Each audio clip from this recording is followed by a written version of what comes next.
Everyone, welcome to allrounder siblings. आप सभी को पता है हम पढ़ रहे हैं फिजिक्स आईसीएसई बोर्ड क्लास 7 जिसका चैप्टर नंबर 7 हम कर रहे हैं। जो लास्ट चैप्टर है इस बुक का मैग्नेटिज्म एंड इलेक्ट्रिसिटी हम कर रहे हैं। इसके 3 पार्ट्स ऑलरेडी अपलोड हो चुके हैं, ये 4th पार्ट है।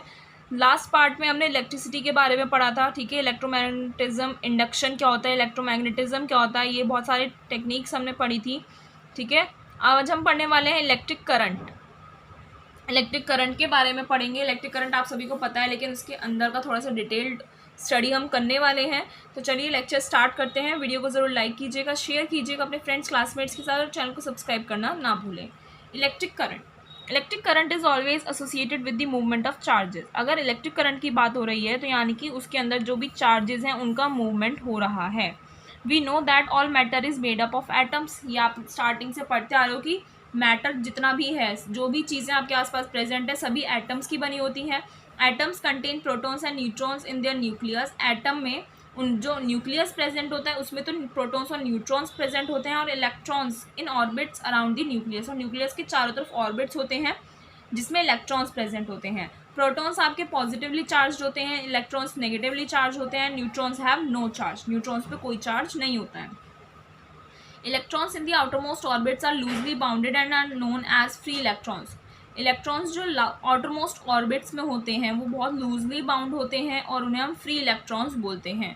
Under normal conditions outermost orbit में, यानी कि ये जो ऑर्बिट्स होते हैं ये, ठीक है, ये देखिए एटम का स्ट्रक्चर दिखाया हुआ है। ये आपका न्यूक्लियस है जिसके अंदर प्रोटॉन्स और न्यूट्रॉन्स पाए जाते हैं। ये इसके ऑर्बिट्स हैं। तो लास्ट वाली ऑर्बिट में जो इलेक्ट्रॉन्स पाए जाते हैं वो लूजली बाउंड होते हैं, इसलिए हम इन्हें फ्री इलेक्ट्रॉन्स बोलते हैं।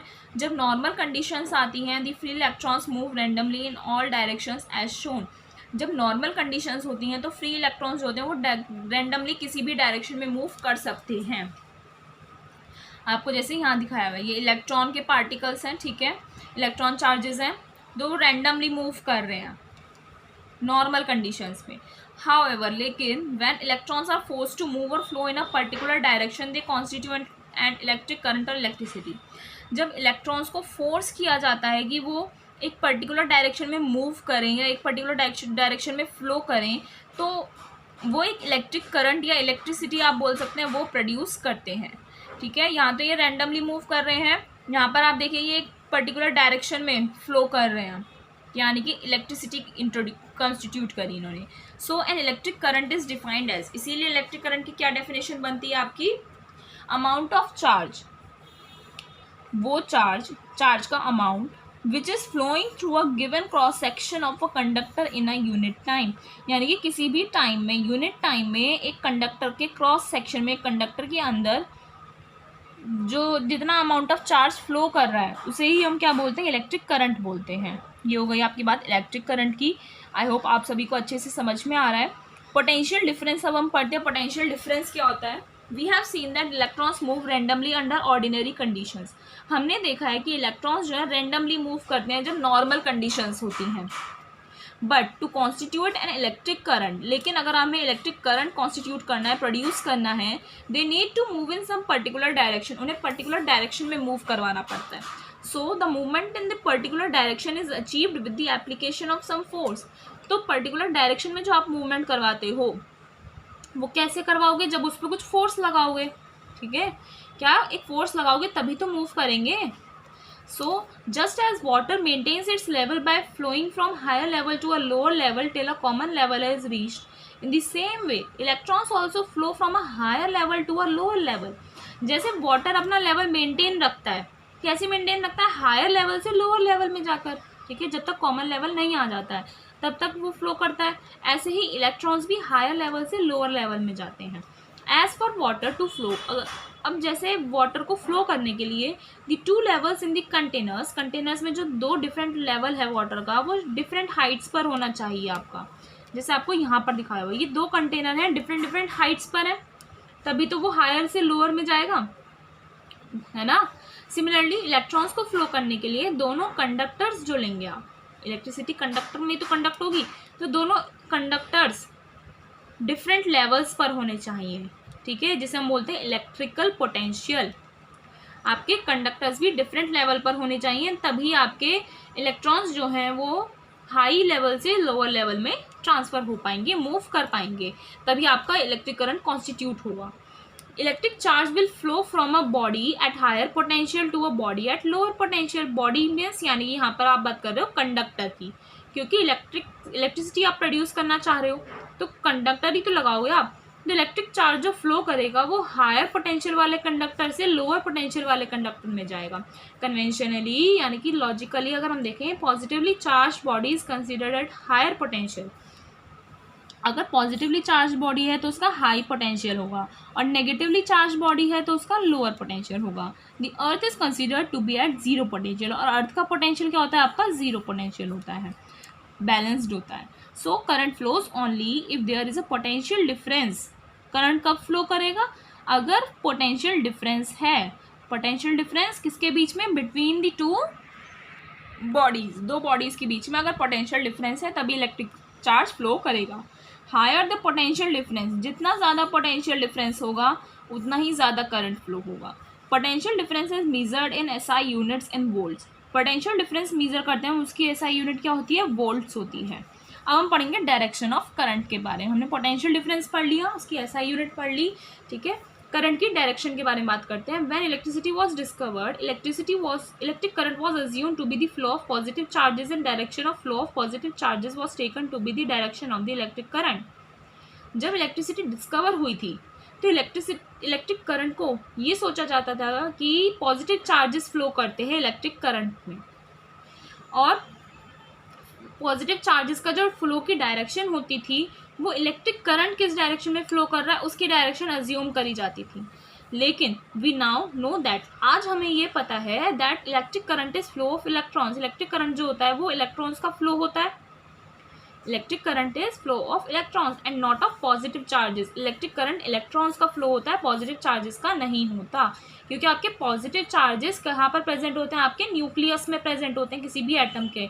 इलेक्ट्रॉन्स ही तो मूव करते हैं ऑर्बिट्स में, इसीलिए। Still the direction of electric current is from positive terminal of a cell और a battery to the negative terminal through the outer circuit. क्या बोल रहे हैं, और तो और इलेक्ट्रिक करंट की जो डायरेक्शन होती है वो सेल या बैटरी के पॉजिटिव टर्मिनल से आउटर सर्किट में होकर नेगेटिव टर्मिनल से तक पहुंचती है।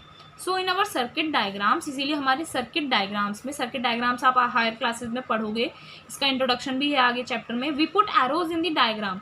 सर्किट डायग्राम्स में हम एरो लगाते हैं पॉजिटिव टर्मिनल से नेगेटिव टर्मिनल तक, ठीक है। फ्लो जो दिखाते हैं हम पॉजिटिव से नेगेटिव की तरफ दिखाते हैं, ऐसे एरोज लगाकर। सर्किट ऐसे बनता है, कुछ बैटरी लगती है, ठीक है, बैटरी के सिंबल्स वगैरह ये सभी आप पढ़ने वाले हो। ये पॉजिटिव से नेगेटिव वाले में फ्लो करता है, जो फ्लो ऑफ करंट दिखाता है। ये हो गई आपकी डायरेक्शन ऑफ करंट। अब हम पढ़ेंगे सोर्सेज ऑफ इलेक्ट्रिसिटी, इलेक्ट्रिसिटी के sources. We have seen that electric current flows through a conductor only if there is a potential difference between its two ends. हमने देखा कि इलेक्ट्रिक करंट एक conductor से flow कर रहा है। कब फ्लो करेगा, अगर उसके दोनों एंड्स में पोटेंशियल डिफरेंस पाया जाएगा। दिस रिक्वायर्स सम डिवाइस और arrangement called source of EMF. इसके लिए किसी डिवाइस की या किसी अरेंजमेंट की ज़रूरत होती है। उस अरेंजमेंट को, उस डिवाइस को बोलते हैं source of EMF. Source of EMF, EMF क्या है आपका, इलेक्ट्रोमोटिव फोर्स है, ठीक है। फोर्स ही तो चाहिए आपको उस एक ही डायरेक्शन में फ्लो करवाने के लिए। तो it is an arrangement which brings about the motion of free electrons in a conductor. तो ईएमएफ जो होता है वो क्या करता है, एक ऐसा अरेंजमेंट होता है जो फ्री इलेक्ट्रॉन्स का मूवमेंट करवाता है किसी भी कंडक्टर में, या फिर आप कह सकते हैं it is an arrangement which convert some form of energy into electric energy, या फिर आप कह सकते हैं ये सोर्स ऑफ ईएमएफ एक ऐसा अरेंजमेंट होता है जो एनर्जी की किसी भी फॉर्म को इलेक्ट्रिक एनर्जी में कन्वर्ट करता है, and you get electricity. Some sources of EMF और electricity are electric bells, batteries, electric mains, generators and solar cells. सब कुछ सोर्सेज क्या है ईएमएफ के या फिर इलेक्ट्रिसिटी के, वो हैं electric cells, batteries, electric mains, generators and solar cells. अब हम इलेक्ट्रिक सेल्स के बारे में बात करते हैं। Electric cell is a device which produces electricity from the chemicals stored in it. Electric cell एक ऐसा डिवाइस होता है जो इलेक्ट्रिसिटी प्रोड्यूस करता है। कैसे इलेक्ट्रिक सेल कैसे इलेक्ट्रिसिटी प्रोड्यूस करता है, उसके अंदर जो केमिकल स्टोर्ड रहता है उससे यूज़ करके, ठीक है। एक ऐसा डिवाइस होता है इलेक्ट्रिक सेल जो इलेक्ट्रिसिटी प्रोड्यूस करता है। किससे प्रोड्यूस करता है, उसके अंदर जो केमिकल्स प्रेजेंट होते हैं उन्हें यूज़ करके, किसके अंदर प्रेजेंट होते हैं? इलेक्ट्रिक सेल के अंदर। आगे क्या बोल रहा है? So it converts chemical energy into electrical energy. इसीलिए इलेक्ट्रिक सेल जो होता है वो केमिकल एनर्जी को इलेक्ट्रिकल एनर्जी में कन्वर्ट करता है। Electric sales produce electrical energy from reactions between various chemicals stored in them. Electric sales electrical energy produce करते हैं। कैसे प्रोड्यूस करते हैं? उनके अंदर जो वेरियस केमिकल्स स्टोर्ड होते हैं उनके बीच में रिएक्शन होता है, जिस वजह से इलेक्ट्रिकल एनर्जी क्या होती है आपकी प्रोड्यूस होती है। ठीक है, आपको कुछ डिफरेंट टाइप के सेल्स दिखाए हुए हैं इलेक्ट्रिक सेल्स। ये इलेक्ट्रिक सेल्स हैं और ये आपके बटन सेल्स, दो टाइप के सेल्स आते हैं ना। You must have seen the electric sales in use in torches, toys, table clocks, transistors etcetera. एक तरह के सेल होते हैं आपके इलेक्ट्रिक सेल्स, जो ये वाले आपको दिखाए हुए हैं। ठीक है, ये टॉर्च में, टॉयज में, टेबल क्लॉक्स, ट्रांजिस्टर्स में यूज़ करे जाते हैं। Another form of electric sales is in use today in watches, calculators and other electronic gadget. दूसरे तरह के इलेक्ट्रिक सेल्स कौन से हैं जो आज यूज़ में हैं? वॉच, कैलकुलेटर और दूसरे इलेक्ट्रॉनिक गैजेट्स में दूसरे सेल्स यूज़ होते हैं। These are in the shape of buttons and are called button cells. इन्हें ये शेप ऑफ बटन्स की शेप में होते हैं, जिन्हें हम बटन सेल्स बोलते हैं। The cells have two terminals called as positive terminal and negative terminal. इन सेल्स के दो टर्मिनल्स होते हैं, पॉजिटिव टर्मिनल होता है और एक होता है आपका नेगेटिव टर्मिनल। फिर जो आपके बटन सेल्स होते हैं इनके दो टर्मिनल्स होते हैं, एक पॉजिटिव टर्मिनल होता है, एक होता है आपका negative terminal. The metal cap of the cell is positive terminal. Cell का जो मेटल का कैप बना हुआ होता है ना, इस टाइप का सेल होता है आपका, तो ये मेटल कैप वाला पॉजिटिव टर्मिनल होता है। जहाँ पर मेटल डिस्क होती है, फ्लैट होता है, वो नेगेटिव टर्मिनल होता है आपका। Okay, when these positive and negative terminals are connected with a metallic wire and joint to a torch bulb, it glows. जब ये पॉजिटिव और नेगेटिव टर्मिनल्स को कनेक्ट कर दिया जाता है एक मेटालिक वायर से और उसमें एक टॉर्च बल्ब को ज्वाइन कर दिया जाता है, तो वो बल्ब ग्लो करने लगता है। The electricity flows through the metallic wire to the bulb. ये जो इलेक्ट्रिसिटी होती है वो मेटालिक वायर से होकर बल्ब तक पहुंचती है। These cells are of two types. और ये जो सेल्स होते हैं आपके दो टाइप के होते हैं, एक होता है आपका प्राइमरी सेल और दूसरा होता है सेकेंडरी सेल। सेकेंडरी सेल को आप एक्यूमुलेटर्स भी बोलते हो। अब प्राइमरी सेल्स क्या होते हैं? Primary cell produces electricity from the chemical reaction inside it. Primary cells जो है इलेक्ट्रिसिटी प्रोड्यूस करते हैं।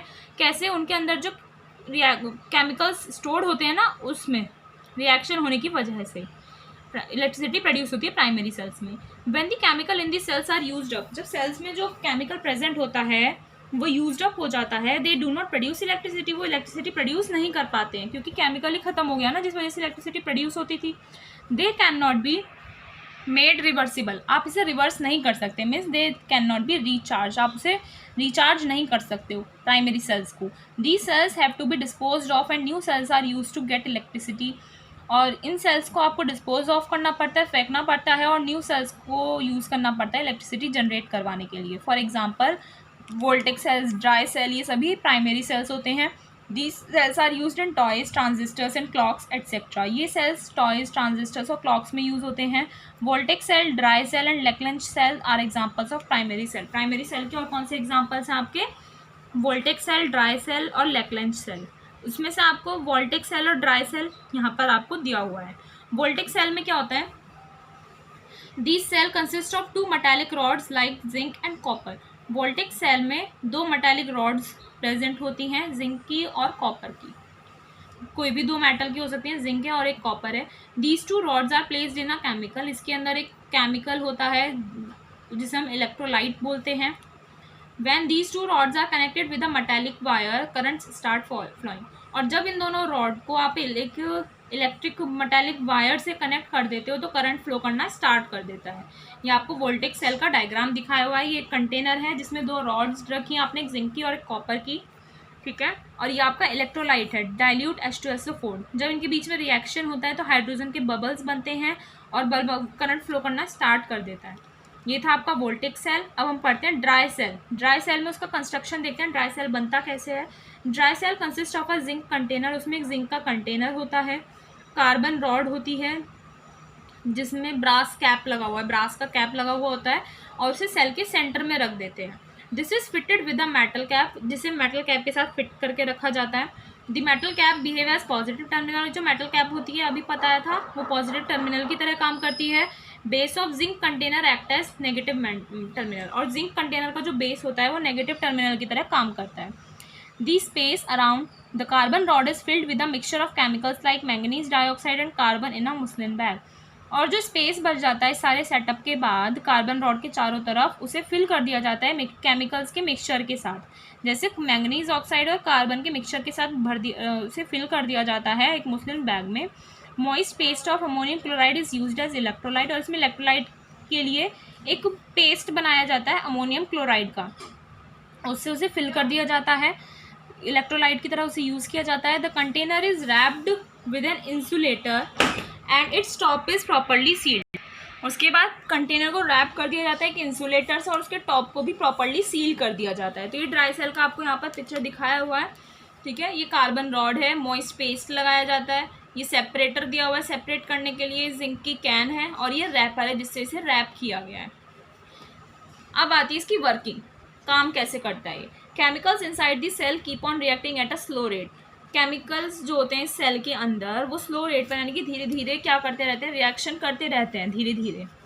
When a bulb is connected to it, the bulb glows and the chemical reaction is accelerated। जब bulb उससे connect किया जाता है तो बल्ब ग्लो करता है और अंदर की जो केमिकल रिएक्शन होती है वो एक्सेलरेट हो जाती है यानी कि फास्ट हो जाती है और इलेक्ट्रिसिटी प्रोड्यूस करती है। When the chemicals are used up, जब केमिकल इसमें भी ख़त्म हो जाते हैं, the reaction stop, रिएक्शन रुक जाती है और सेल जो है वर्क करना ख़त्म कर देता है, रोक देता है। तो ये है आपका ड्राई सेल का फंक्शन, वर्किंग। अब हम पढ़ते हैं सेकेंडरी सेल। दो टाइप के सेल्स बताए थे, प्राइमरी हमने पढ़ लिया, अब हम पढ़ेंगे सेकेंडरी सेल्स जिसे आप एक्यूमुलेटर्स भी बोलते हो। These cells also produce electricity from chemical reaction. ये सेल भी एक ही काम करते हैं, केमिकल रिएक्शन से इलेक्ट्रिसिटी प्रोड्यूस करते हैं जैसे प्राइमरी सेल्स करते हैं। When the chemicals are used up then they can be recharge and produce electricity again. इसमें क्या होता है, सेकेंडरी सेल्स में केमिकल्स जब खत्म हो जाते हैं, यूज्ड अप हो जाते हैं, तो आप उन्हें रिचार्ज कर सकते हो और इलेक्ट्रिसिटी फिर से प्रोड्यूस करवा सकते हो, लेकिन प्राइमरी सेल्स में ऐसा नहीं होता। रिएक्शन इज रिवर्सिबल, ये रिएक्शन रिवर्सिबल है। These type of cells are used in vehicles like car, buses etcetera. और ये टाइप के जो सेल्स होते हैं वो व्हीकल्स में यूज़ होते हैं, ठीक है। सबसे पहला जैसे आपका battery, a cell produces very small current and small voltage. Cell जो है बहुत ही थोड़ा सा करंट और स्मॉल वोल्टेज प्रोड्यूस करता है जो एक सेल होता है। However, if we join number of cells in series one after the other in such a way that positive terminal of one cell is joined to the negative terminal of the other, क्या बोल रहा है, लेकिन अगर हम बहुत सारे sales को एक सीरीज़ में ज्वाइन करें, एक के बाद एक सीरीज़ में ज्वाइन करें, लेकिन इस तरीके से कि एक सेल का जो पॉजिटिव टर्मिनल है उसे ज्वाइन कर दिया जाता है नेगेटिव टर्मिनल और दूसरे के नेगेटिव टर्मिनल से ज्वाइन कर दिया, और जो पॉजिटिव टर्मिनल है पहले वाले का उसे लास्ट वाले के नेगेटिव टर्मिनल से ज्वाइन कर दिया जाता है, तो एक डिवाइस बन जाता है and we get more current and more voltage, जिससे हमें ज़्यादा करंट और ज़्यादा वोल्टेज मिलता है।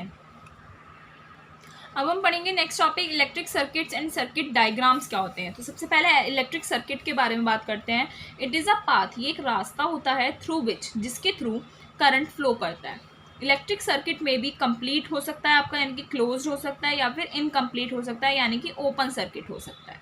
इन अ क्लोज्ड इलेक्ट्रिक सर्किट में क्या होता है, current flows from positive terminal of source जो आपने बैटरी सोर्स लगाया है उसके पॉजिटिव टर्मिनल से करंट जो है फ्लो करता है और नेगेटिव टर्मिनल पर एंड होता है बिना किसी ब्रेक के, ठीक है। Current flows only if the circuit is complete और क्लोज्ड। करंट तभी फ्लो करेगा अगर सर्किट जो आपका कंप्लीट है और क्लोज्ड है। When circuit is closed, circuit close होगा, all the elements of electric circuit start functioning. अगर सर्किट आपका क्लोज होगा तो सर्किट में आपने जितने भी एलिमेंट्स लगाए हैं वो सब काम करना स्टार्ट कर देंगे। ये था आपका क्लोज्ड का बात। अब ओपन इलेक्ट्रिक सर्किट में क्या होता है, इलेक्ट्रिक करंट जो है वो पॉजिटिव टर्मिनल से स्टार्ट तो होता है लेकिन नेगेटिव टर्मिनल तक पहुंचता नहीं है, क्योंकि सर्किट जो है वो आपका किसी पॉइंट पर टूटा हुआ है, ब्रेक हो गया है। ओपन सर्किट में करंट जो है वो आपका फ्लो नहीं करता है और इलेक्ट्रिक सर्किट में जो भी आपने एलिमेंट्स यूज़ किए हैं वो काम नहीं करते हैं, ठीक है। ये हो गया आपके इलेक्ट्रिक सर्किट के बारे में। अब यहाँ पर बार बार आ रहा है इलेक्ट्रिक सर्किट के एलिमेंट्स क्या क्या होते हैं, ठीक है। यानी कि तो एलिमेंट्स अगर मैं बेसिकली बताऊँ तो इलेक्ट्रिक सर्किट के एलिमेंट्स यानी कि वो पार्ट जिससे एक इलेक्ट्रिक सर्किट बना, जैसे आपने बैटरी यूज़ की, बल्ब ग्लो करवाना तो बल्ब यूज़ किया, वायर है, बैटरी है, तो ये सभी उसके सोर्स होते हैं, ठीक है। और भी बहुत सारे सोर्सेज होते हैं, वो हम नेक्स्ट लेक्चर में स्टार्ट करेंगे ये टॉपिक और नेक्स्ट लेक्चर में हमारा ये चैप्टर कंप्लीट हो जाएगा। फिर उसके नेक्स्ट लेक्चर में हम एक्सरसाइज एंड क्वेश्चन आंसर्स कर लेंगे, जिसके साथ हमारी एक बुक कंप्लीट हो जाएगी। मिलते हैं नेक्स्ट वीडियो में नेक्स्ट लेक्चर के साथ। Thank you.